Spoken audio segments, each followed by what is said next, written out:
আমরা নাক দিয়ে নিঃশ্বাস ভেতরে নেব, তারপর কিছুক্ষণ চেপে রাখবো, তারপর মুখ দিয়ে সব নিঃশ্বাস বার করে দেব। এটা করলে বুঝি শরীর সুস্থ থাকে মহারাজ?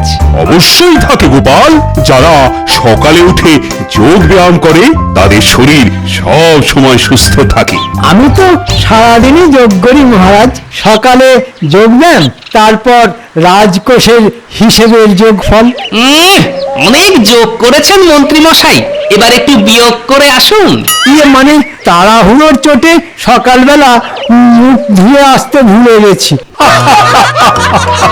সত্যি মন্ত্রী, আমি বুক ভরে বিশুদ্ধ বাতাস নিতে বলেছিলাম, তুমি তো দেখছি সেই বিশুদ্ধ বাতাসকেই গরম করে তুললে। বাধ্য হয়ে নক করেছি বন্ধ, গন্ধের চোটে পাইনি খুঁজে মেলানোর মতন ছন্দ। এই অপমানের বদলা আমি নেব, এই বলে দিলাম। সবাইকে দেখে নেব।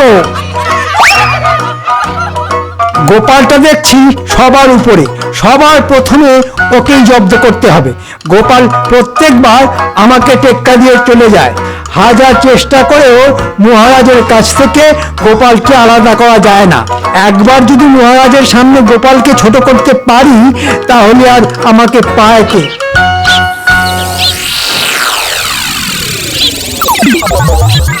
পেয়েছি পেয়েছি, একটা উপায় খুঁজে পেয়েছি। এখনই যাই মহারাজের কাছে, গিয়ে আমার মাথায় আসা বুদ্ধিটা একবার মহারাজকে শুনিয়ে আসি।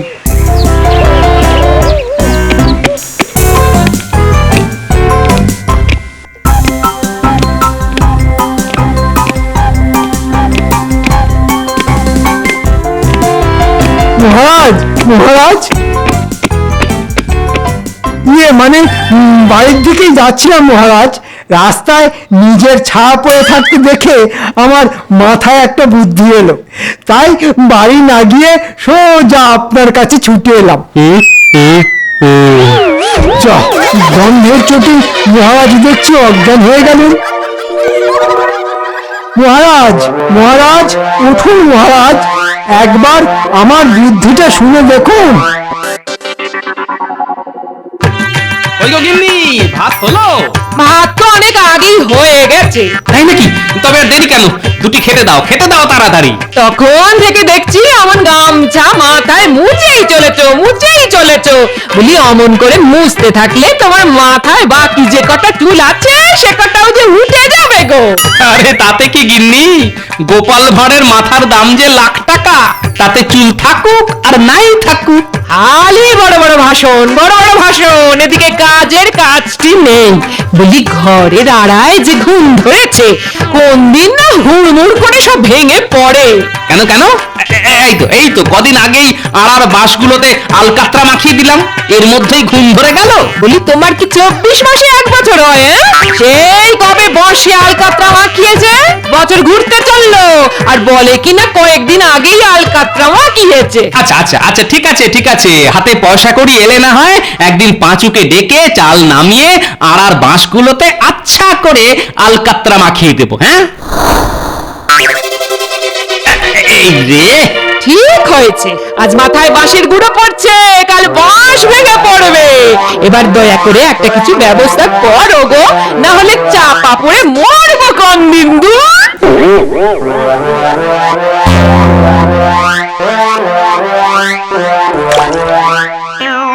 মহারাজ, এবার দয়া করে চোখ দুটো খুলুন। এই তো মহারাজ চোখ খুলেছেন।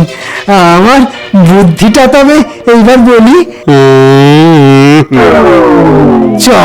আবার বাবা, বেশ ভালোই গরম পড়েছে। এই গরমের টাক ফাটা রোদের মধ্যে বেচারা কাকতাড়ুয়া 2 হাত তুলে দাঁড়িয়ে আছে। কাকতাড়ুয়ার যদি প্রাণ থাকতো তাহলে কবে সে ধান ক্ষেত ছেড়ে হাত নামিয়ে পালিয়ে যেত।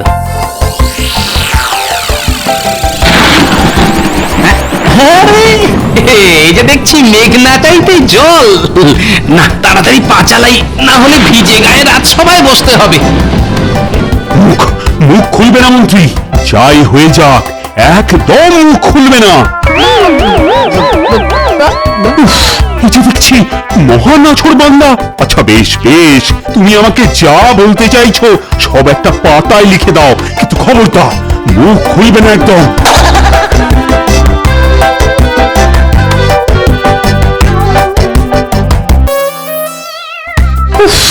ভাগ্যিস ভাগ্যিস মন্ত্রীর মুখটা শক্ত করে বেঁধে দিলাম, না হলে আবার আমাকে গন্ধের চোটে অজ্ঞান হয়ে যেতে হতো।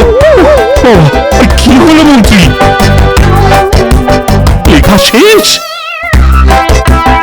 দাও দাও দেখি কি লিখলে। কি এমন কথা যেটা বলার জন্য তুমি কখন থেকে ছটফট করছো? একবার পড়ে দেখি তো।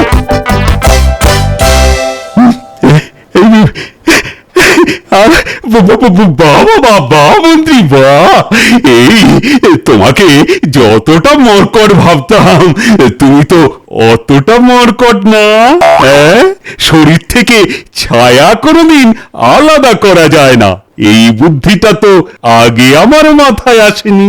এবার আমি গোপালকে বলবো আমার শরীর থেকে আমার ছায়া আলাদা করে দেওয়ার জন্য।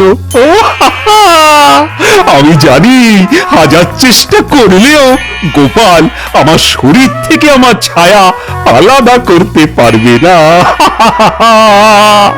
এই ফাঁকে গোপালের বুদ্ধির পরীক্ষাটা নেওয়া হয়ে যাবে। কি কি বলো মন্ত্রী? আরে বলো বলো মন্ত্রী বলো। আরে বলো না, তুমি কি বলতে চাও? ঠিক বলেছেন মহারাজ। এবার বলুন কেমন লাগলো আমার বুদ্ধি? গোপাল এবার জব্দ হয়ে যাবে। মহারাজ মহারাজ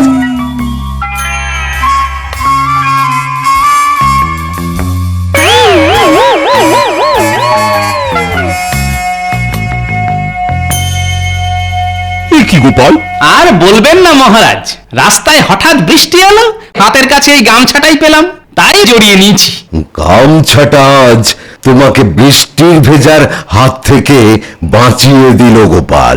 আগে একদম ঠিক বলেছেন, গামছাটা না থাকলে যে আজ ভেজা গায়ে রাজসভায় বসতে হতো। হ্যাঁ, ভিজে গায়ে রাজসভায় বসলে জ্বর সর্দি এমনকি কাশিও হতে পারতো। তখন আবার রাজবৈদ্যকেই ডেকে পাঠাতে হতো। ঠিক বলেছেন মহারাজ, এই গামছা জিনিসটা বড্ড অদ্ভুত। এই গামছা আর মানুষের কপাল দুটোই কার কখন খুলবে কেউ জানতেই পারে না। কপাল নয়, এবার তোমার গামছা খুলবে গোপাল। গোপাল, রাজসভার ভিতরে দম বন্ধ হয়ে আসছে। চলো চলো আমরা দুজন মিলে একটু বাইরে ঠান্ডা বাতাস খেয়ে আসি। বৃষ্টির পর বাইরে এখন ঠান্ডা বাতাস বইছে যে।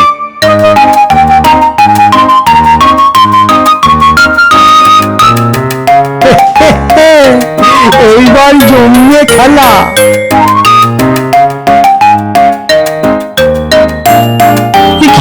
কোথায় বৃষ্টি আর কোথায় ঠান্ডা হাওয়া? আরে গরমে যে সেদ্ধ হয়ে যাব মহারাজ। আশেপাশে কোনো গাছও নেই যে গাছের ছায়ায় দাঁড়িয়ে একটু বিশ্রাম নেব। আরে গাছ নেই তো কি হয়েছে? এক কাজ করো গোপাল, তুমি আমার ছায়ায় দাঁড়াও আর আমি তোমার ছায়ায়। এই ঠেঁটা পড়া রোদের মধ্যেও দেখছি মহারাজ যে রসিকতা করতে ছাড়ছেন না। কি যে বলেন মহারাজ, আপনি হলেন এই রাজ্যের মহারাজ, গুরুজন ব্যক্তি। আমি আপনার ছায়ায় পা দিয়ে দাঁড়াবো এত সাহস কি আর এই অধমের আছে মহারাজ? তাই নাকি? আচ্ছা গোপাল, তুমি আমাকে সম্মান করো। আগে সে আর বলতে। তাহলে তোমাকে আমার জন্য একটা সামান্য কাজ করতে হবে, পারবে তো গোপাল? কি কাজ সেটা না শুনে কি করে বলি বলুন তো মহারাজ? না না না গোপাল, ওসব আমি শুনবো না। আগে তোমাকে বলতে হবে তুমি পারবে কি পারবে না, তারপর আমি বলবো কি করতে হবে। মানুষের শরীর থেকে যে ছায়া আলাদা করা যায় না, তাই গোপাল এবার হেরে যাবে। তার আগে গোপালকে তো রাজি করাতে হবে। একটু মোটা অঙ্কের পুরস্কারের লোভ দেখিয়ে দেখি গোপালকে রাজি করানো যায় কিনা। কাজটা করতে পারলে আমি তোমাকে 500 মোহর পুরস্কার দেব গোপাল। সারা জীবন মহারাজের জন্য নিজের বুদ্ধি খাটিয়ে কত কঠিন কঠিন কাজ না করলাম, এখন আবার মহারাজ আমাকে দিয়ে নতুন কি কাজ করাতে চাইছেন? না, কিছুই তো বুঝতে পারছি না।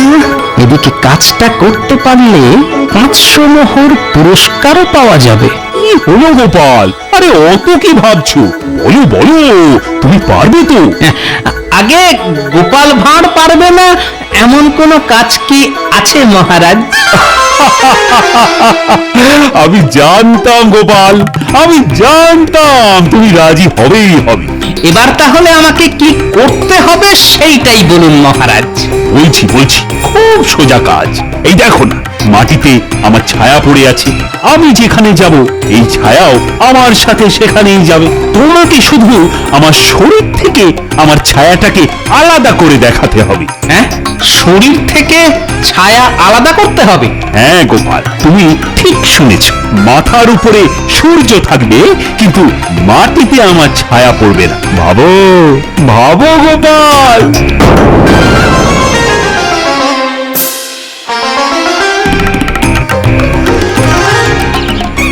এই নাও, এই নিয়ে গুনে গুনে 5 বালতি হলো। ওরে ওরে, ওরে বাবা রে, মাজায় আবার টান ধরলো গো। বাবা, ব্যাস ব্যাস গিন্নি, এতেই হয়ে যাবে, আর লাগবে না। গরমটা যে বড্ড বেড়েছে গো। তাহলে 5 বালতি জলে স্নান তোমার আর কি? জল ভর্তি বালতিগুলো বয়ে বয়ে নিয়ে আমাকে আনতে হচ্ছে। আর বলো না গিন্নি, মহারাজের আবদার শুনে যে আমার গরম 3 গুণ বেড়ে গেছে। আবার এবার মহারাজ তোমার কাছে কি আবদার করলেন শুনি? মহারাজের আবদার হলো তার শরীর থেকে ছায়া আলাদা করে দিতে হবে। এবার তুমিই বলো, এই অসাধ্য সাধন আমি করব কি করে? হ্যাঁ? তা আমি কি জানি মহারাজ তোমার কাছে আবদার করেছেন বলে তুমি এবার রাজি হতে গেলে কেন? সে অনেক কথা গিন্নি, মহারাজ এমন ভাবে চেপে ধরলেন যে রাজি না হয়ে আর উপায় ছিল না। থাক গোপাল থাক, আর মনে করাতে হবে না। আমার মনে আছে মনে আছে মনে আছে। এই নাও তোমার 500 মোহর। আমি আবার হেরে গেলাম গোপাল। সত্যি গোপাল পারে না এমন কাজ এই পৃথিবীতেই নেই। এইবার গোপাল বুঝবে ঠেলা। মহারাজের শরীর থেকে ছায়া আলাদা করতে গিয়ে গোপালের মাথা থেকে বুদ্ধিগুলো আলাদা হয়ে যাবে এবার। যাই একবার গিয়ে দেখে আসি মহারাজের আবদার শুনে গোপালের এখন কি অবস্থা।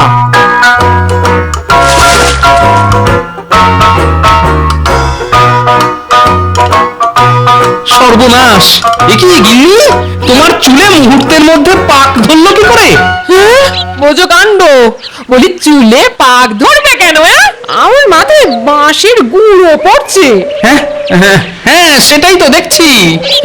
বলি এইবার অন্তত ঘরের দিকটা একটু নজর দাও গো। কবে থেকে বলছি আর আর বাঁশগুলোতে একটু আলকাতরা মাখানোর ব্যবস্থা করো গো, ব্যবস্থা করো।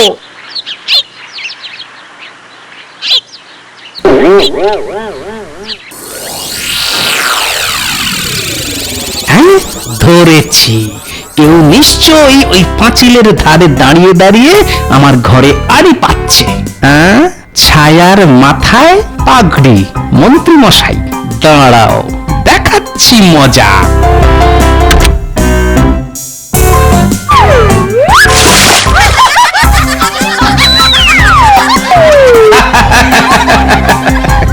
মন্ত্রী আর মন্ত্রীর ছায়া দুটোই পালিয়েছে।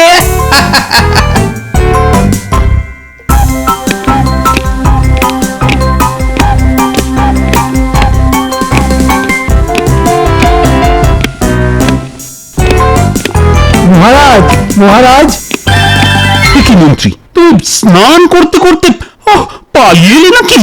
আগে না মহারাজ, আমি গোপালের অবস্থা দেখে আপনার কাছে ছুটে এলাম। সে কি? আরে গোপাল আবার কি করলো? কি করেনি তাই বলুন। আপনার আবদার শুনে গোপালের অবস্থা এখন দেখার মতন। কিভাবে আপনার শরীর থেকে ছায়া আলাদা করা যায় এই চিন্তায় গোপালের গরম বেড়ে গেছে। সে এখন দিনে 10 বার স্নান করছে, বুঝলেন? আচ্ছা বুদ্ধি দিয়েছো তুমি মন্ত্রী। আমার মনে হয় গোপাল না হাল ছেড়ে দিয়েছে। কাল সকালে গোপাল যখন রাজসভায় আসবে তখন আমি গোপালের ওই হেরে যাওয়া মুখটা দেখবো আর আনন্দে নাচবো। দেখলেন তো মহারাজ, বলেছিলাম না গোপাল এবার জব্দ হবেই। তাই তো দেখছি। আচ্ছা মন্ত্রী, তোমার সারা শরীর ভিজলো কি করে সেটা তো বললে না। আগে আমি গোপালের বাড়িতে গিয়েছিলাম গোপালের অবস্থা দেখতে। পাঁচিলের পাশে ঘাপটি মেয়ে দাঁড়িয়েছিলাম, তখনই আচমকা বৃষ্টি এলো মহারাজ, তাই এমন ভিজে গেছি। বলো কি মন্ত্রী, এদিকে তো বৃষ্টির নামগন্ধ নেই। মেঘ কি শুধু গোপালের বাড়ির উপরে এসে জুটলো নাকি? এটা তো ভাবার বিষয়। গিন্নি, আমি একটু বাইরে বেরোলাম, একটু দেরি হবে।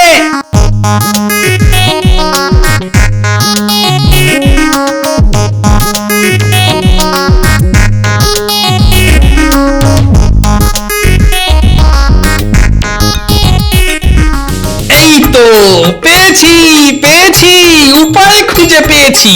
ইস, এত ভেবেও কেন আগে এই বুদ্ধিটা আমার মাথায় এলো না?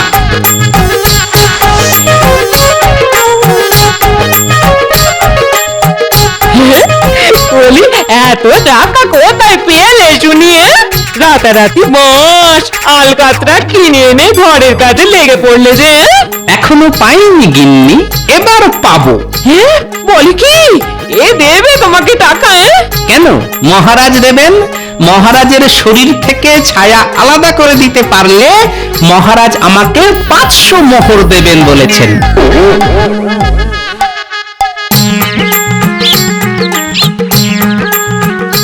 এই যে পাঁচু, বলো গোপাল দাদা। বাঁশগুলোর গায়ে ভালো করে আলকাতরা মাখাও, এমন ভাবে মাখাবে যাতে 5 বছর পরও বাঁশগুলো একেবারে অক্ষত থাকে, বুঝলে?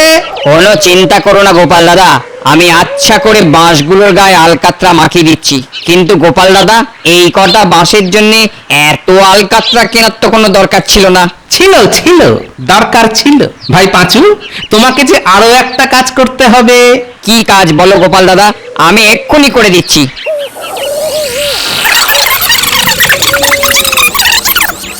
ও এই কাজ, এ তো সোজা কাজ গো গোপাল দাদা। তবে আর দেরি কেন, শুরু করে দাও। আমারও আর দেরি করা ঠিক হবে না, ওদিকে মহারাজ যে আমার জন্য অপেক্ষা করে আছেন। থাক গোপাল থাক, আর মনে করাতে হবে না। আমার মনে আছে মনে আছে মনে আছে। এই নাও তোমার 500 মোহর। আমি আবার হেরে গেলাম গোপাল। সত্যি গোপাল পারে না এমন কাজ এই পৃথিবীতেই নেই।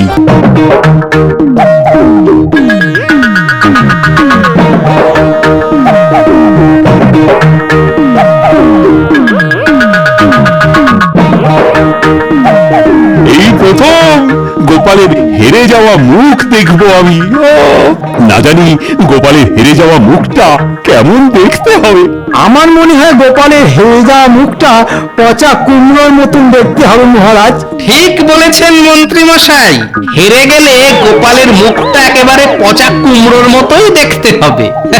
কিন্তু দুঃখের বিষয়, গোপালের হেরে যাওয়া মুখটা কেউ কোনোদিন দেখতে পাবে না। মানে কি কি কি বলতে চাইছো গোপাল? তুমি কি আমার শরীর থেকে ছায়া আলাদা করার উপায় খুঁজে পেয়েছো? আগে বলেছিলাম না, গোপাল ভাঁড় পারবে না এমন কোনো কাজ কি আছে মহারাজ? আমার বিশ্বাস হচ্ছে না মহারাজ, গোপাল নিশ্চয়ই গুণ দিচ্ছে। বেশ তো, তবে আপনারা সবাই নিজের চোখেই দেখবেন। চলুন, আমি কিভাবে মহারাজের শরীর থেকে মহারাজের ছায়া আলাদা করি। আসুন মহারাজ, আমার পেছন পিছন আসুন। আরে কোথায় নিয়ে চলে আমাদের গোপাল? একটু ধৈর্য ধরুন মহারাজ, আমরা যে গন্তব্যের খুব কাছাকাছি চলে এসেছি। ওই তো গোপালের বাড়ি। গোপাল, তুমি কি আমাদের সবাইকে নিজের বাড়ি দেখাতে এনেছো? হ্যাঁ, তাকে একদম ঠিক ধরেছেন মন্ত্রী মশাই। আজ সকালে নতুন বাঁশ কিনে এনেছি ঘরে আড়া দেব বলে। এই রোদের মধ্যে এতটা হাঁটিয়ে আসার পর যদি দেখি তুমি আমার শরীর থেকে আমার ছায়া আলাদা করতে অক্ষম হয়েছো, তাহলে কিন্তু আমি তোমার মাথায় আর বাঁশ ভাঙবো, এ আমি বলে দিলাম গোপাল। বাহ, পাঁচু দেখছি আমার কথা মতন বেশ ভালোই কাজ করেছে, উঠোনের একটা কোনো বাদ দেয়নি। আসুন মহারাজ, আমার বাড়িতে আপনাকে স্বাগত। মহারাজ, গোপাল মনে হয় পাগল হয়ে গেছে। দেখুন কেমন বাড়ির উঠোনে আলকাতরা মাখিয়ে রেখেছে। তাই তো দেখছি মন্ত্রী। আমার আমার ছায়া গেল কোথায়? পালিয়েছে মহারাজ, গোপালের ভয়ে পালিয়েছে। হ্যাঁ, এ অসম্ভব। দেখুন মহারাজ, মাথার উপরে সূর্য, কিন্তু মাটিতে আপনার ছায়া নেই। তাই তো দেখছি, এও সম্ভব। সব ওই আলকাতরার গুণ। তাহলে মহারাজ, আমি আপনার শরীর থেকে আপনার ছায়া আলাদা করে দিয়েছি।